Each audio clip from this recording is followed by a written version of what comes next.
Oh boy. Hey. Why not extend the National Guard into the city? Why is the House not voting against?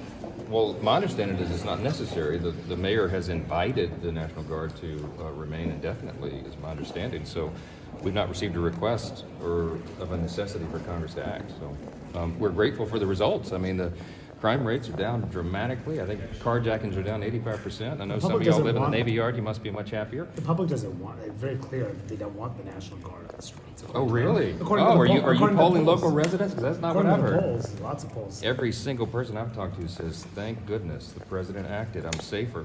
My family can walk around our neighborhood without fear. Robberies are down 25%, I think. Murders down. I mean, we went 11 days without a murder in D.C. It's remarkable. So this is the kind of thing that I think average everyday Americans really appreciate. They don't want crime on their streets. You should be able to walk the street of any major city in America without fear for your safety. I think that resonates with the public. We'll see. What should we think? What should we see? What do you expect on funding this week? Lots of heavy discussion. Obviously, the deadline is approaching, and we all recognize that, but we're going to have consensus built around the final option. As you know, there are a number of ideas on the table. People are having discussions in good faith, and I'm very confident that all of this will come together right on time, as it always does. And the Obamacare subsidy seems to be picking up steam. Cornyn talked about it. I think you had another Republican sign on this week.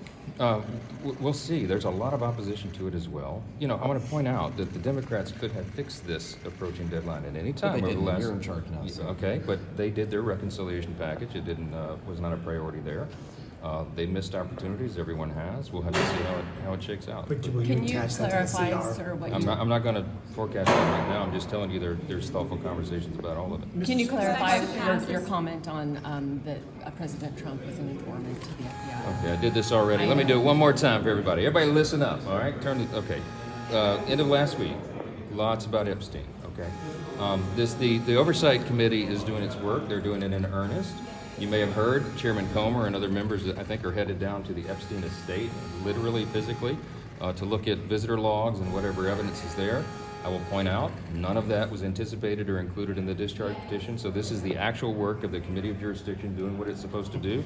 You've got very aggressive members on both sides of the aisle involved in this, and they're going to uncover, overturn every stone and follow the truth where it leads, and we are fully supportive of that.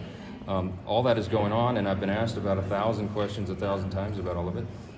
In an aside with Manu, what was that Friday? I don't know, on the way out Thursday or one of those days. I mentioned that what the attorneys for the victims have been very clear about, that President Trump was involved in this more than a decade ago. Before he ran for president, before any of that, he kicked Epstein out of Mar-a-Lago when he learned about this, the allegations of this just evil behavior, evil acts, and that he was participating in some way with law enforcement to bring about an end to that. I don't know if I used the right word. I said FBI informant. I'm not sure. I wasn't there. This isn't my lane. I'm just repeating what is common knowledge and has been out in the public for a long time. President Trump was never a hindrance to the Epstein investigation. He was trying to assist in that. He is disgusted. He is horrified by the things that have been done there, by the victims' testimonies of the just unspeakable evils that they had to endure.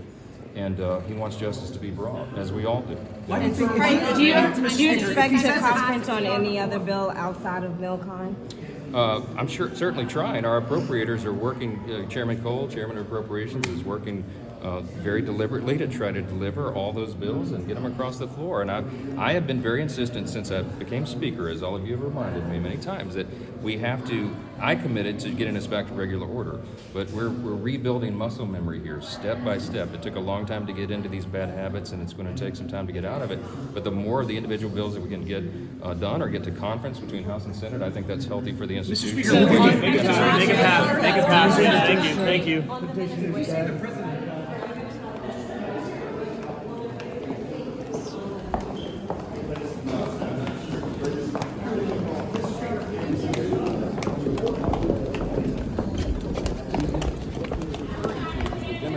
Use of this terrible, horrific situation for political purposes. That's the hoax. The Democrats were in charge of the Department of Justice for 4 years under Joe Biden, not anything about it. They didn't do anything. Now they're trying to, pretend as if this is the biggest priority in the world to them. It's not. No one takes them credibly, and that's